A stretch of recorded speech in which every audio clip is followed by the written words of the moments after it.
Hi guys, it's me, the Mallu Banker.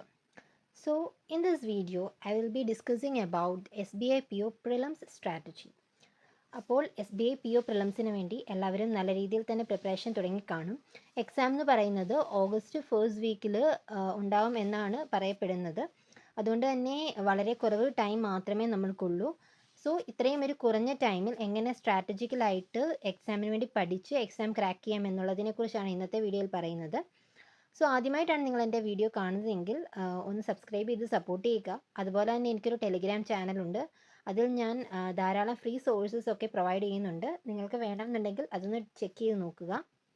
And in this video I will be discussing about the previous year exam pattern, അതുപോലെ തന്നെ എക്സാമിന് ഏതൊക്കെ questions വന്നു അതിനെക്കുറിച്ചിട്ടുള്ള detail analysis നടത്തും. ആ ഒരു പേപ്പറിനെ അനാലിസിസ് ചെയ്താൽ മാത്രമേ നമ്മൾ ഇനിയുള്ള എക്സാമിന് വേണ്ടിയിട്ട് എന്തൊക്കെ പഠിക്കണം, ഏതൊക്കെയാണ് ഇമ്പോർട്ടൻറ്റ് പോർഷൻസ് എന്നുള്ളത് മനസ്സിലാവുകയുള്ളൂ. സോ അതിൻ്റെ ഒരു ഡീപ്പ് അനാലിസിസ് ചെയ്യുന്നുണ്ട്. അതുപോലെ തന്നെ ഒരു ഡെയിലിയിൽ എന്തൊക്കെ കാര്യങ്ങൾ ചെയ്യണം, എന്തൊക്കെയാണ് ടു ഡു ലിസ്റ്റിൽ ഉൾപ്പെടുത്തേണ്ടത് എന്നതിനെക്കുറിച്ചും ഡിസ്കസ് ചെയ്യുന്നുണ്ട്. അതുപോലെ തന്നെ ഫ്രീ സോഴ്സസ് ഏതൊക്കെയാണ് എന്നതിനെക്കുറിച്ചും നമ്മൾ ഡിസ്കസ് ചെയ്യുന്നുണ്ട്. സോ എൻഡ് വരെ വാച്ച് ചെയ്യുക. എന്തെങ്കിലും ഡൗട്ട്സ് ഉണ്ടെങ്കിൽ താഴെ കമൻറ്റ് ചെയ്യുക. ഓക്കെ, അപ്പോൾ ഞാൻ ഇന്ന് ഈ എഴുതി വച്ചിരിക്കുന്നത് മൊത്തം എന്ന് പറയുന്നത് കഴിഞ്ഞ ഇയറിൽ 4 ഷിഫ്റ്റായിരുന്നു എക്സാം ഉണ്ടായിരുന്നത്. ആ 4 ഷിഫ്റ്റിലെയും അനാലിസിസ് ആണ്. അതിൽ നിന്നുള്ള ഒരു അപ്രോക്സിമേറ്റ് നമ്പർ ഓഫ് ക്വസ്റ്റ്യൻസ് ആണ് എടുത്തിരിക്കുന്നത്. സോ നമുക്ക് സ്റ്റാർട്ട് ചെയ്യാം. ആസ് വി ഓൾ നോ, ക്വാൻസ് 30 ക്വസ്റ്റ്യൻസിനാണ് വരുന്നത്, റീസണിങ് 30 ക്വസ്റ്റ്യൻസ്, ഇംഗ്ലീഷ് 40 ക്വസ്റ്റ്യൻസ്. അങ്ങനെ ടോട്ടൽ 100 മാർക്സിലായിരിക്കും നമ്മുടെ എക്സാം എന്ന് പറയുന്നത്. ആൻഡ് ക്വാൻസിൽ വരികയാണെങ്കിൽ ക്വാൻസിൽ ലാസ്റ്റ് ഇയറിൽ ഡി ഐ സെറ്റ് ചോദിച്ചിരുന്നു. 10 to 12 ക്വസ്റ്റ്യൻസ് ഉള്ള ഒരു ഡി ഐ ചോദിച്ചിരുന്നു. മോസ്റ്റ് പ്രോബബ്ലി ഒരു 2 to 3 sets of D I ആണ് ചോദിച്ചിരുന്നത്. ആൻഡ് ദെൻ വന്നിട്ടുണ്ടായിരുന്ന അരിത്തമെറ്റിക് ടോപ്പിക്സ് ഉണ്ടായിരുന്നു. ഒരു 10 to 15 ക്വസ്റ്റ്യൻസ് അരിത്തമെറ്റിക് ടോപ്പിക്സിൻ്റെ വന്നിട്ടുണ്ടായിരുന്നു. Then simplification approximation 5 ക്വസ്റ്റ്യൻസേ വന്നിട്ടുള്ളായിരുന്നു. സാധാരണ ക്ലർക്കിനൊക്കെ നമ്മൾക്ക് ഒരു 10 to 15 ക്വസ്റ്റ്യൻസ് വരുന്നത് സിംപ്ലിഫിക്കേഷൻ അപ്രോക്സിമേഷനിൽ നിന്നാണ്. ബട്ട് പിയുടെ കേസിൽ വളരെ കുറവ് ക്വസ്റ്റ്യൻസേ വരികയുള്ളൂ. ആൻഡ് അത് ഓൾമോസ്റ്റ് 5 ക്വസ്റ്റ്യൻസ് ആയിരുന്നു ഉണ്ടായിരുന്നത്. ഓരോ ഷിഫ്റ്റിലും വേരി ചെയ്യും. ഓക്കെ, ഇതൊരു അപ്രോക്സിമേറ്റ് വാല്യൂസ് ആണ് പറഞ്ഞിരിക്കുന്നത്. എല്ലാ ഷിഫ്റ്റും ഒന്ന് അനലൈസ് ചെയ്തതിന് ശേഷമുള്ള വാല്യൂസ് ആണ് ഈ പറയുന്നത്. Then missing and wrong number 2 to 4 questions വെച്ചിട്ട് ചോദിച്ചിട്ടുണ്ടായിരുന്നു. ദെൻ ക്വാഡ്രാറ്റിക് ക്വസ്റ്റ്യൻസ് എന്ന് പറയുന്നത് ചില ഷിഫ്റ്റിൽ 0യും ചിലയിടത്ത് 0 to 3 വരെയുള്ള കണക്കിനായിരുന്നു ക്വാഡ്രാറ്റിക് ചോദിച്ചിരുന്നത്. ദെൻ ക്ലർക്ക് പ്രിലിംസിനെ അപേക്ഷിച്ച് പി ഒ പ്രിലിംസിൽ നമുക്ക് ഡേറ്റ സഫിഷ്യൻസി ക്വസ്റ്റ്യൻസ് കാണാനുള്ള ചാൻസസ് ഉണ്ട്. അതൊരു 0 to 2 ആയിരുന്നു ആ ലാസ്റ്റ് ഇയറിൽ ക്വാൻസിൻ്റെ കേസിൽ ഡേറ്റ സഫിഷ്യൻസി പ്രിലിംസിൽ വന്നിട്ടുണ്ടായിരുന്നത്. ഓക്കെ, ടോട്ടൽ അങ്ങനെ 30 ക്വസ്റ്റ്യൻസ് ആയിരുന്നു വന്നിരുന്നത്. ആൻഡ് അതിൽ തന്നെയും ഏറ്റവും കൂടുതൽ വെയിറ്റേജ് വന്നിട്ടിരുന്ന 2 ടോപ്പിക്സ് എന്ന് പറയുന്നത് ഒന്ന് ഡി ഐയും രണ്ടാമത്തത് അരിത്തമെറ്റിക്കുമാണ്. ഓക്കെ, അപ്പോൾ അതിൽ നിന്ന് തന്നെ നമുക്ക് മനസ്സിലാകും ആ ഒരു 2 ഏരിയാസിൻ്റെ പ്രാധാന്യം. സോ നിങ്ങൾ ഡെയിലി ബേസിസിൽ എന്തൊക്കെ ചെയ്യണം എന്നുള്ളത് ഞാൻ പറയാം. കൂടുതലും വരുന്നത് ഡി ഐസ് ആണ്. ഓക്കെ, അതിൽ തന്നെയും കുറച്ച് ലോജിക്ക് ആയിട്ട് ചെയ്യേണ്ട ഡി ഐസ് കാണും. അതല്ലാണ്ട് ചിലപ്പോൾ നമുക്ക് ഡേറ്റാസ് പെട്ടെന്ന് ഡി ഡീകോഡ് ചെയ്തതിന് ശേഷം ചിലപ്പോൾ ആ ഒരു ക്വസ്റ്റ്യൻസിനായിരിക്കും ചെറുതായിട്ട് നമ്മളെ ഇട്ട് കുഴപ്പിക്കുന്നത്. And as you all know, S B I P O എന്ന് പറയുന്നത് നമ്മളുടെ എക്സാംസിൽ ഏറ്റവും ടഫസ്റ്റ് ആയിട്ടുള്ള എക്സാമാണ്. സോ അത് ക്രാക്ക് ചെയ്യാൻ കുറച്ച് ബുദ്ധിമുട്ടുള്ള എക്സാമാണ്. കാരണം ലെവൽ ഓഫ് ക്വസ്റ്റ്യൻസ് എന്ന് പറയുന്നത് ഹൈയിലായിരിക്കും. അതുകൊണ്ട് തന്നെ പ്രിപ്പറേഷൻ തുടങ്ങുമ്പോൾ തന്നെ ആ ഒരു കാര്യം മനസ്സിൽ വെക്കണം. ക്ലർക്ക് പോലെ അല്ല പി ഒ അറ്റംപ്റ്റ് ചെയ്യേണ്ടത്. അതും S B I P O ആകുമ്പോൾ ആ ഒരു പഠിക്കുന്ന ഏരിയനെക്കുറിച്ച് നല്ല ഡീപ്പായിട്ടുള്ളൊരു നോളജ് ഉണ്ടെങ്കിൽ മാത്രമേ ആ ഒരു എക്സാംസ് അറ്റംപ്റ്റ് ചെയ്യാനും അത് ക്രാക്ക് ചെയ്യാനും പറ്റുകയുള്ളൂ. ആൻഡ് പ്രിലിംസ് എന്ന് പറയുന്നത് ഓൾ അബൌട്ട് സ്പീഡാണ്. സോ ഈ ഒരു ഏരിയനെക്കുറിച്ചുള്ള ആ ഒരു അറിവും അതുപോലെ തന്നെ സ്പീഡും ഉണ്ടെങ്കിൽ മാത്രമേ നമ്മൾക്ക് ആ ഒരു ആവശ്യമുള്ള നമ്പേഴ്സ്, അതിന് വേണ്ട നമ്പർ ഓഫ് അറ്റംപ്റ്റ്സ് നമ്മൾക്ക് വരാൻ പറ്റുകയുള്ളൂ. സോ എന്ത് ചെയ്യുക, ഡി ഐയും അരിത്മെറ്റിക്കും ഡെയിലി പഠിക്കുമ്പോൾ അതിന് കൂടുതൽ പ്രാധാന്യം കൊടുത്ത് പ്രാക്ടീസ് ചെയ്യുക. ആൻഡ് ഡി ഐ എന്ന് പറയുമ്പോൾ നമുക്ക് പല സെറ്റ് ഡി ഐസ് ഉണ്ട് അല്ലേ. പൈ ചാർട്ട് ഉണ്ട്, ബാർ ഗ്രാഫ് ഉണ്ട്, ലൈൻ ഗ്രാഫ് ഉണ്ട്, ദെൻ കേസ്ലെറ്റ്സ് ഉണ്ട്. അങ്ങനെ പല സെറ്റ് ഓഫ് ഡി ഐസ് ആണ് നമുക്ക് അവൈലബിൾ ആയിട്ടുള്ളത്. ആ സെറ്റുകളിൽ നിന്നെല്ലാം ഓരോ സെറ്റ് വെച്ചിട്ട് ഡെയിലി പ്രാക്ടീസ് ചെയ്യുകയാണെങ്കിൽ ഏറ്റവും നല്ലതായിരിക്കും. ആൻഡ് ഞാൻ ടെലിഗ്രാം ചാനലിൽ ഫ്രീ പി ഡി എഫ്സ് ധാരാളം പി ഒ പ്രിലിംസിന് വേണ്ടിയിട്ടൊക്കെ ഉള്ളത് അപ്ഡേറ്റ് ചെയ്തിട്ടുണ്ട്. സോ അതൊക്കെ നിങ്ങൾ ചെയ്ത് നോക്കുകയാണെങ്കിൽ ആ ഒരു ഡെയിലി ബേസിസിൽ ഡി ഐക്ക് വേണ്ടിയിട്ട് അത്രയും ടൈം കൊടുക്കുകയാണെങ്കിൽ എക്സാം ആവുമ്പോഴേക്കും കാൽക്കുലേഷൻ സ്പീഡ്സ് ഇമ്പ്രൂവ് ആവാനും ഡി ഐ വളരെ കുറഞ്ഞ ടൈമിൽ ചെയ്യാനും നമ്മളെ ഹെൽപ്പ് ചെയ്യുന്നതായിരിക്കും. സോ ഡി ഐക്ക് നല്ല പ്രാധാന്യം കൊടുത്ത് തന്നെ പ്രാക്ടീസ് ചെയ്യുക. ദെൻ നെക്സ്റ്റ് വരുന്നതാണ് അരിത്തമെറ്റിക് ടോപ്പിക്സ്. അരിത്തമെറ്റിക് ടോപ്പിക്സിൻ്റെ വെയിറ്റേജ് അറിയാമല്ലോ. 10 to 15 നമ്പർ ഓഫ് ക്വസ്റ്റ്യൻസ് ആണ് നമുക്ക് അരിത്തമെറ്റിക്കിന് ചോദിക്കുന്നത്. സോ അരിത്തമെറ്റിക് എന്ന് പറയുന്നത് അതുപോലെ നല്ല ഇമ്പോർട്ടൻസ് ഉള്ള ഒരു ഏരിയ ആണ്. ആ രണ്ട് ഡി ഐയും അരിത്തമെറ്റിക്കും തന്നെ സോൾവ് ചെയ്യാൻ പറ്റുകയാണെങ്കിൽ ഓൾമോസ്റ്റ് ഒരു 20+ സ്കോർ നമുക്ക് കിട്ടാൻ അത് ഹെൽപ്പ് ചെയ്യും.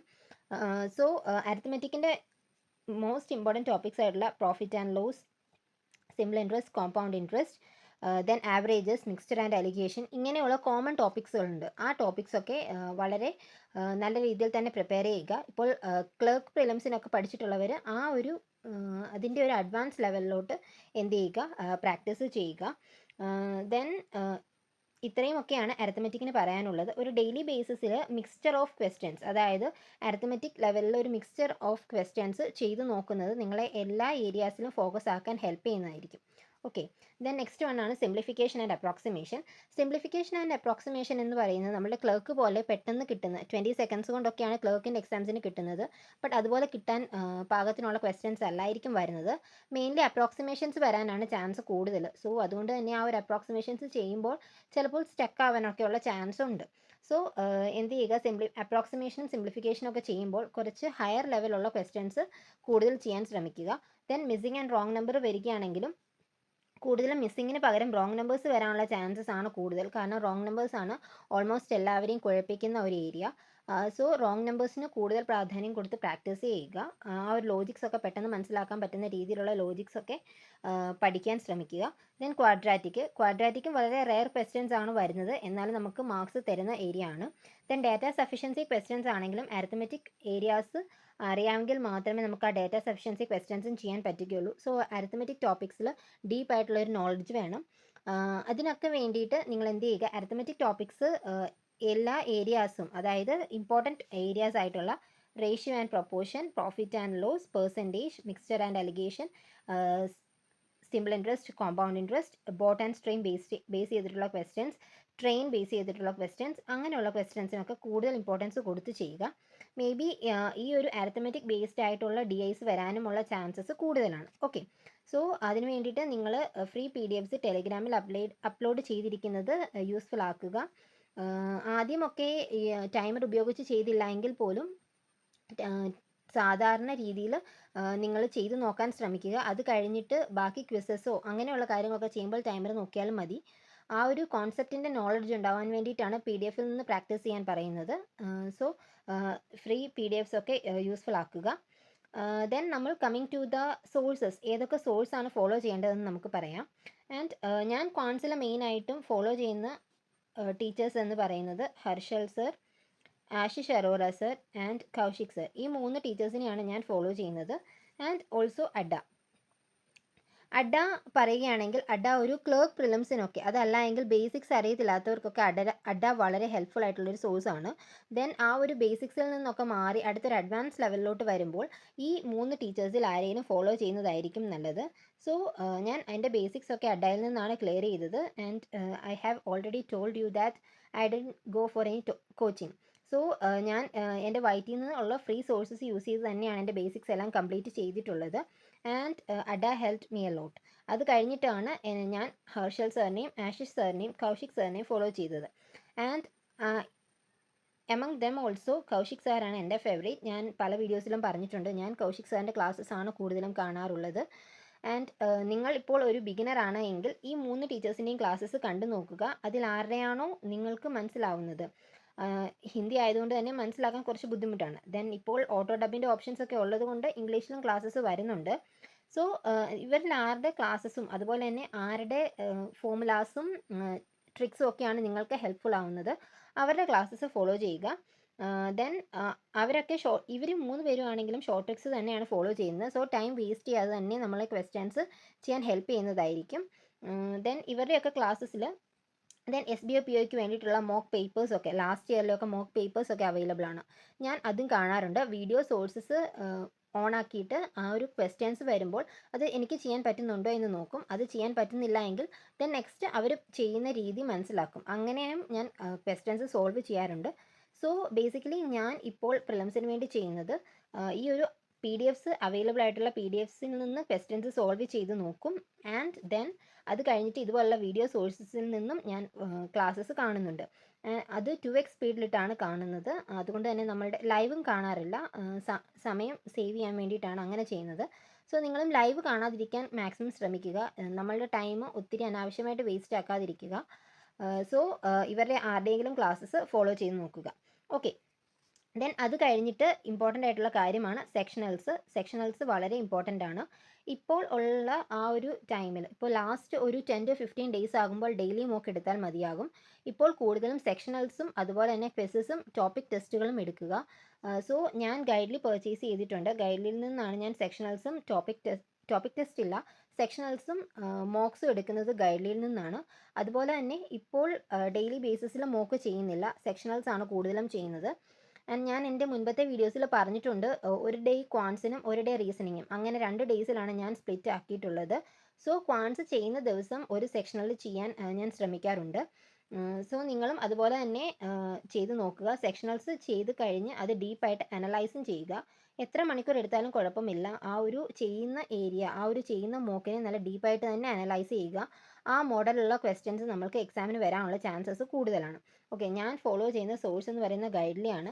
അതല്ലാണ്ട് ലൈവ് മോക്ക് വരുന്ന പ്ലാറ്റ്ഫോംസ് ഒലിവ് ബോർഡിലും ടെക്സ്റ്റ് ബുക്കിലും അതുപോലെ തന്നെ പ്രാക്ടീസ് മോക്കിലും ഒക്കെ ലൈവ് മോക്സ് അവൈലബിൾ ആണ്. ആ ഒരു ലൈവ് മോക്സും അറ്റംപ്റ്റ് ചെയ്യാറുണ്ട്. ഓക്കെ, ഇത്രയുമാണ് ക്വാൻസിൽ പറയാനുള്ളത്.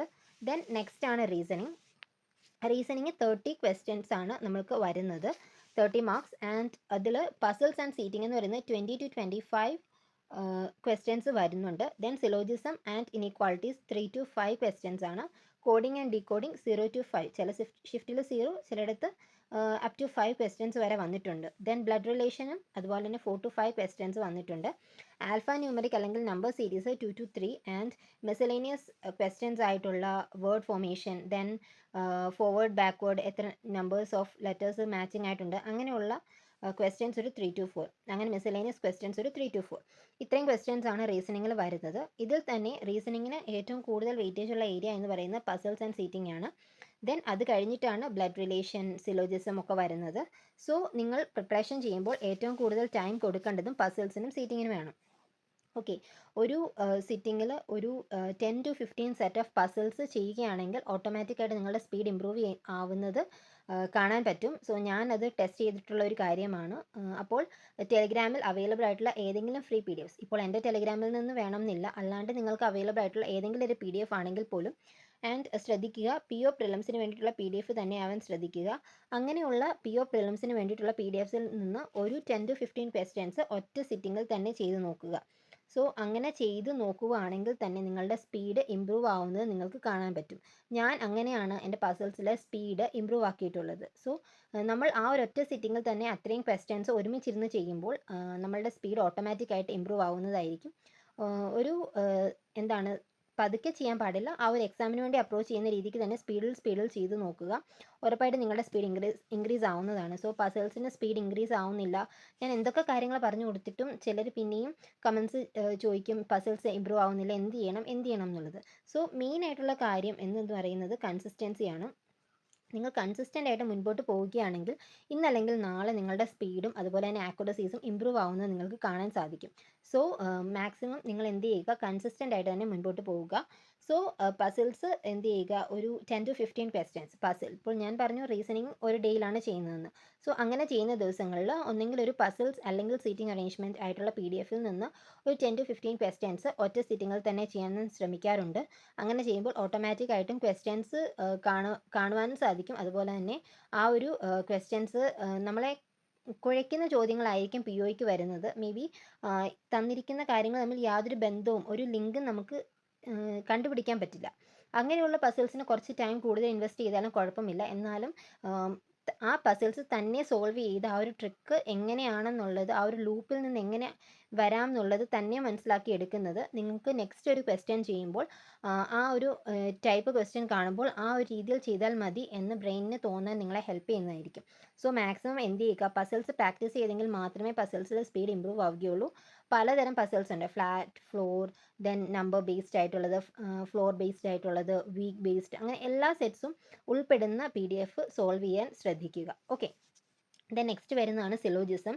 അപ്പോൾ എൻ്റെ ആദ്യ ഒരു ടൈമിൽ എനിക്ക് സിലോജിസം ഒക്കെ വളരെ വീക്ക് ആയിട്ടുള്ള ഏരിയ ആയിരുന്നു. സോ സിലോജിസം ബേസിക്സ് ഒക്കെ കംപ്ലീറ്റ് ആയി ക്വസ്റ്റ്യൻസ് കാണുമ്പോൾ സ്റ്റക്ക് ആവുന്നവരാണെങ്കിൽ എന്ത് ചെയ്യുക, ഒരു 50 ക്വസ്റ്റ്യൻസ് സിലോജിസത്തിൻ്റെ ഒറ്റ സിറ്റിങ്ങിൽ സോൾവ് ചെയ്ത് നോക്കുക. ആൻഡ് നിങ്ങൾക്ക് അത് കഴിയുമ്പോഴേക്കും നിങ്ങൾക്ക് സിലോജിസത്തിലുള്ള ഫിയർ മാറാനും അതുപോലെ തന്നെ അതിൽ സ്പീഡ് ഇമ്പ്രൂവ് ആവാനും ക്വസ്റ്റ്യൻസിൻ്റെ തെറ്റുന്ന കണക്ക് കുറയാനും നിങ്ങളെ ഹെൽപ്പ് ചെയ്യുന്നതായിരിക്കും. ഓരോ ഏരിയയും അങ്ങനെയാണ്. ബ്ലഡ് റിലേഷൻ ആണെങ്കിൽ പോലും നിങ്ങൾക്ക് പലർക്കും എന്ത് ചെയ്യും, ബ്ലഡ് റിലേഷനിലൊക്കെ തെറ്റ് പറ്റാറുണ്ട്. സോ ബ്ലഡ് റിലേഷൻ ചെയ്യുമ്പോൾ അതിൽ മെയിനായിട്ടും നമ്മളായിട്ട് തന്നെ ഇപ്പോൾ രാഹുലിൻ്റെ ബ്രദറിൻ്റെ വൈഫ് അങ്ങനെ പറയുമ്പോൾ, ഇപ്പോൾ എൻ്റെ ബ്രദറിൻ്റെ വൈഫ്, ഇപ്പോൾ രാഹുൽ എന്ന് പറയുന്ന ഒരു മെയിൽ ക്യാരക്ടർ ആണെങ്കിൽ അപ്പോൾ ഞാൻ എന്നെ ഒരു മെയിൽ ക്യാരക്ടറായിട്ട് കണ്ടിട്ട് എൻ്റെ ബ്രദറിൻ്റെ വൈഫ് അങ്ങനെ നമ്മളെ കൂട്ടി അതിനെ ലിങ്ക് ചെയ്യാൻ ശ്രമിക്കുകയാണെങ്കിൽ നമ്മളുടെ ആ ഒരു ബ്ലഡ് റിലേഷൻ സോൾവ് ചെയ്യാൻ അത് വളരെയധികം ഹെൽപ്പ് ചെയ്യും. ഞാൻ ചെയ്യുന്ന ഫോർമുലാസ് അങ്ങനെയാണ്. ഞാൻ എന്നെ ആക്കി ആ ഒരു ക്വസ്റ്റ്യനെ ലിങ്ക് ചെയ്യും. സോ എൻ്റെ ആൾക്കാരാണ് ഈ പറയുന്ന എയും ബിയും സിയും എന്നുള്ള രീതിയിൽ ആണ് ക്വസ്റ്റ്യൻസിൽ അപ്രോച്ച് ചെയ്യുന്നത്. ഓക്കെ, ദെൻ മിസലേനിയസ് ക്വസ്റ്റ്യൻസും ആൽഫ ന്യൂമറിക്കും ഇതൊക്കെയും എന്ത് ചെയ്യുക, പ്രാക്ടീസ് ചെയ്യുക. സോ ഇതെല്ലാം കൂടെ ഒരുമിച്ച് കിട്ടാൻ നിങ്ങളെ ഹെൽപ്പ് ചെയ്യുന്ന ഒരു സോഴ്സ് എന്ന് പറയുന്നത് സെക്ഷണൽ മോക്കാണ്. സോ റീസണിങ് പഠിക്കുമ്പോൾ ഒരു സെക്ഷണൽ മോക്ക് നിർബന്ധമായും ചെയ്യുക. ആൻഡ് അത് കഴിഞ്ഞിട്ട് അത് ഡീപ്പായിട്ട് അനലൈസും ചെയ്യുക. ഷുവറായിട്ടും നിങ്ങൾക്ക് ഒരു 25+ സ്കോർ റീസണിങ്ങിൽ സ്കോർ ചെയ്യാൻ സാധിക്കുന്നതായിരിക്കും. ഓക്കെ, ദെൻ നെക്സ്റ്റ് വൺ ആണ് ഇംഗ്ലീഷ്. ഇംഗ്ലീഷാണ് ഏറ്റവും കൂടുതൽ സ്കോറിംഗ് ആയിട്ടുള്ള, അതുപോലെ തന്നെ ഏറ്റവും കൂടുതൽ നെഗറ്റീവ്സ് വരുത്താൻ ഇടയുള്ള ഒരു ഏരിയ. ഇംഗ്ലീഷിൽ 40 മാർക്സ് ആണുള്ളത്. ഓക്കെ, ഈ രണ്ട് ക്വാൺസിലും റീസണിങ്ങിനും ഉള്ളതിനേക്കാൾ വെയിറ്റേജ് നമ്മൾക്ക് ഇംഗ്ലീഷിനാണുള്ളത്. സോ അത്രത്തോളം വെയിറ്റേജ് ഉള്ളതുപോലെ തന്നെ അത്രത്തോളം നെഗറ്റീവ്സ് വരാനും ഇംഗ്ലീഷ് കാരണം പറ്റും. സോ ഇംഗ്ലീഷ് നിങ്ങൾ കൂടുതലും നമുക്ക് മെയിനായിട്ട് ഏതൊക്കെ ക്വസ്റ്റ്യൻസ് ആണ് വന്നതെന്ന് നോക്കാം. ആർ സിക്ക് ഒരു 8 to 10 ക്വസ്റ്റ്യൻസ് വന്നിട്ടുണ്ടായിരുന്നു. ക്ലോസ് ടെസ്റ്റ് ഒരു 5 to 7, എറർ ഡിറ്റക്ഷൻ ഒരു 4 to 7, പാരാജമ്പിൾസ് ഒരു 0 to 5, വേർഡ് സ്വാപ്പ് അല്ലെങ്കിൽ ഫ്രേസ് റീപ്ലേസ്മെൻറ്റ് ഒരു 2 to 5, ദെൻ ഫില്ലേഴ്സ് അല്ലെങ്കിൽ match the column 3 to 5, word usage അല്ലെങ്കിൽ സെൻറ്റൻസ് റീഅറേഞ്ച്മെൻറ്റ് ഒരു 1 to 4. ഇത്രയും ക്വസ്റ്റ്യൻസ് ആയിരുന്നു ലാസ്റ്റ് ഇയറിൽ ഇംഗ്ലീഷിന് എല്ലാ സെക്ഷൻസിലും കൂടെ വന്നിരുന്നത്. സോ ഇംഗ്ലീഷ് ഇംപ്രൂവ് ആക്കാൻ ഏറ്റവും കൂടുതൽ നമുക്കറിയാം ഇംഗ്ലീഷിന് വെയിറ്റേജ് വന്നിട്ടുള്ള ടോപ്പിക് എന്ന് പറയുന്നത് ആർ സി ആണ്. സോ ആർ സിയിൽ മാർക്സ് സ്കോർ ചെയ്യാൻ എളുപ്പവുമാണ് അതുപോലെ തന്നെ പാടുമാണ്. സോ ആർ സി നമ്മൾക്ക് മനസ്സിലായെങ്കിൽ മാത്രമേ നമുക്ക് ആ ഒരു ആർ സി എളുപ്പത്തിൽ അനലൈസ് ചെയ്ത് അവർ ചോദിച്ചിരിക്കുന്ന ക്വസ്റ്റ്യന് ആൻസർ ചെയ്യാൻ പറ്റുകയുള്ളൂ. സോ ആർ സി ചെയ്യാൻ നിങ്ങളെ ഹെൽപ്പ് ചെയ്യുന്ന മെയിനായിട്ടുള്ള കാര്യം എന്ന് പറയുന്നത് റീഡിംഗ് ആണ്. സോ പലരും ചോദിക്കും, എന്തിനാണ് എഡിറ്റോറിയൽ റീഡ് ചെയ്യാൻ പറയുന്നത്, സ്മോൾ സ്റ്റോറി ബുക്സ് വായിച്ചാൽ പോരെ, എന്തിനാണ് എഡിറ്റോറിയൽ റീഡ് ചെയ്യുന്നതെന്ന്. ബട്ട് എഡിറ്റോറിയൽ എന്ന് പറയുന്ന ഒരു സ്റ്റാൻഡേർഡ് ഫോം ഓഫ് ഇംഗ്ലീഷ് ആണ്. ആ ഒരു ഇംഗ്ലീഷിൻ്റെ ലെവലായിരിക്കും നമുക്ക് എക്സാമിന് കാണാൻ സാധിക്കുന്നത്. സോ ആ ഒരു ഇംഗ്ലീഷ് നമ്മൾ ഡെയിലി ബേസിസിൽ അതുമായിട്ട് യൂസ്ഡ് അപ്പ് ആവുകയാണെങ്കിൽ നമ്മളുടെ എക്സാമിന് നമ്മളെ ഹെൽപ്പ് ചെയ്യും. ഇംഗ്ലീഷിൻ്റെ എഡിറ്റോറിയലിൽ നിന്നുള്ള വാക്കുകളായിരിക്കും മിക്കപ്പോഴും എക്സാമിന് ഒരു സിനോണിം അല്ലെങ്കിൽ ആൻറ്റോണിം ചോദിച്ച് വരുന്നത്. സോ നമ്മൾ എഡിറ്റോറിയൽ വായിക്കുകയാണെങ്കിൽ അതിൽ കണ്ട് വരുന്ന ക്വസ്റ്റ്യൻസ് ഒക്കെ കണ്ട് വരുന്ന വേർഡ്സ് ആണ് കൂടുതലും നമ്മൾക്ക് സിനോണിംസ് ആൻറ്റോണിംസ് ആയിട്ട് വരുന്നത്. സോ ആ ഒരു വേർഡ്സിൻ്റെ ഒക്കെ വൊക്കാബിൻ്റെ മീനിങ് നമ്മൾക്ക് അറിയുകയാണെങ്കിൽ ഈസി ആയിട്ട് ആ ഒരു ആൻസറിനെ നമുക്ക് ഫില്ല് ചെയ്യാൻ പറ്റും. അതുകൊണ്ടാണ് എഡിറ്റോറിയൽസ് വായിക്കണം എന്ന് പറയുന്നത്. സോ റീഡിങ് നിങ്ങൾ എന്ത് ചെയ്യുക, ഒരു ഡേയുടെ ഭാഗമായിട്ട് തന്നെ വെക്കുക. ഡെയിലി എന്ത് ചെയ്യുക, അതുപോലെ തന്നെ ആർ സീസ് പ്രാക്ടീസ് ചെയ്യുക. ആർ സി എസ് പ്രാക്ടീസ് ചെയ്യാൻ PDFs യൂസ് ചെയ്താലും കുഴപ്പമില്ല. അതല്ലാണ്ട് ഡെയിലി ആർ സി എസ് കിട്ടുന്ന പ്ലാറ്റ്ഫോംസ് ഒക്കെ ഉണ്ട്. സോ ക്വിസസ് ഒക്കെ ആയിട്ടും ആർ സി എസ് ഒക്കെ കിട്ടും. സോ നിങ്ങൾ അതൊക്കെ എന്ത് ചെയ്യുക, പ്രാക്ടീസ് ചെയ്യുക. ദെൻ മെയിനായിട്ടും ബാക്കി ക്ലോസ് ടെസ്റ്റ്, എറർ ഡിറ്റക്ഷൻ, പാരാജമ്പിൾസ് ഇതിനൊക്കെ സെപ്പറേറ്റ് കൊടുത്തില്ല എങ്കിൽ പോലും റീഡിങ് ചെയ്യുകയാണെങ്കിൽ ഓൾമോസ്റ്റ് ഈ ഉള്ള എല്ലാ ഏരിയസിലും നമ്മൾക്ക് ആൻസേഴ്സ് കിട്ടാൻ നമ്മളെ ഈ റീഡിംഗ് എന്ന് പറയുന്ന ഒറ്റ ഹാബിറ്റ് കൊണ്ട് ഹെൽപ്പ് ചെയ്യും. സോ ഡെയിലി ബാക്കിയൊക്കെ ക്വാൺസും റീസണിങ്ങും ഒക്കെ ചെയ്ത് ടൈം പോയെങ്കിൽ പോലും ഒരു ഡെയിലി ഒരു 2 to 3 RC, ഒരു ഹൈ ലെവൽ 2 to 3 RC എങ്കിലും നിങ്ങൾ സോൾവ് ചെയ്യുകയാണെങ്കിൽ ബാക്കിയും നമ്മളെ അതിന് ഹെൽപ്പ് ചെയ്യും. അതുപോലെ തന്നെ സെക്ഷണൽസും ചെയ്യുക. ഇംഗ്ലീഷിന് കൂടുതലും ചെയ്യാൻ പറ്റുന്നത് സെക്ഷണൽസ് ചെയ്യുക എന്നുള്ളത് മാത്രമാണ്. ആൻഡ് അത് നല്ല രീതിയിൽ അനലൈസും ചെയ്യുക. എവിടെയാണ് തെറ്റ് പറ്റിയിരിക്കുന്നത് എന്നുള്ളത് അനലൈസ് ചെയ്യുക. ഇനിയിപ്പോൾ ഗ്രാമർ റൂൾസ് പഠിക്കാനൊന്നുള്ള ടൈമില്ല.